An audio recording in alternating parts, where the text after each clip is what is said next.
Привет всем! Вы на канале Берлога Коптильщика. Подписывайтесь на канал, ставьте лайки, оставляйте свои комментарии. Сегодня хотел затронуть такой вопрос. Что делать, если у вас попался мед и он у вас засахарился? В моем случае произошло так, что мы с друзьями захотели сделать медовуху. Принесли они мне мед, а он засахаренный.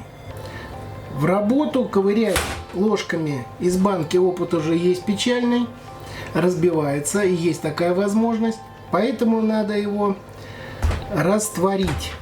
А растворить каким способом? Ну, тут что вы найдете? Вопрос в том, что температура, то ли будь то паровая баня, будь то температура, которая должна быть вокруг банки, от 35 до 40 градусов, чтобы вкусовые и все свойства меда не утратились.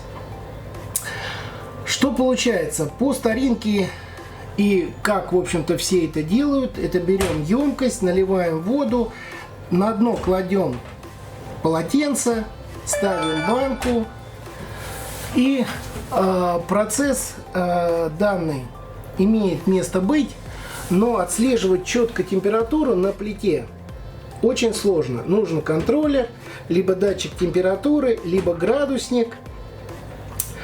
Это включать, выключать плиту неудобно, не наш вариант. Можно это сделать в сувиде. У меня тоже сувид есть большой, который я собрал и использую для варки мяса. Но это много воды, вошкаться тоже не хочется.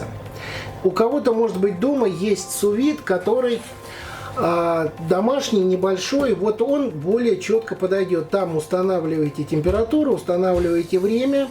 Ну, время может быть по-разному, в зависимости, какая емкость у вас с медом.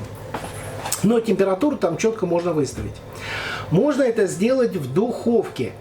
Если плита электрическая, либо современная газовая, где можно выставить параметр, диапазон температуры 35-40 градусов.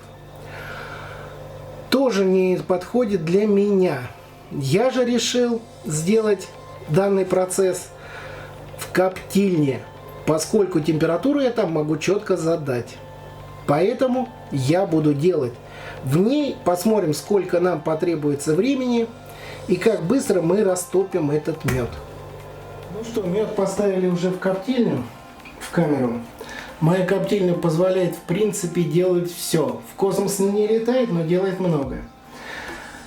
Поэтому что, задаем сейчас по параметрам температуру в 37 градусов, включаем тены, конвекцию и посмотрим, через сколько в коптильне 3-литровая и 700-граммовые баночки у нас растопится мед. Ну что ж, вот чудо и случилось. Значит, палец о палец я не ударяю. За меня все это сделала коптильная камера. На температуре 38-39 градусов у меня засахарившийся мед растаял, маленькие банки, за 18 часов. А вот 3-литровая банка у меня растапливалась 3 суток. Ну, чуть поменьше 3 суток. Ну, походу, это дело не быстрое, но зато качественное. И радует то, что я не прикладывал никаких усилий. Поэтому, если вы хотите четко сделать, чтобы у вас при определенной температуре все проходило, процесс этот не быстрый. Сразу имейте в виду, тут ничего не попишешь. Но теперь можно будет пользоваться дальше этим медом. А в моем случае я буду делать медовуху. Как факт.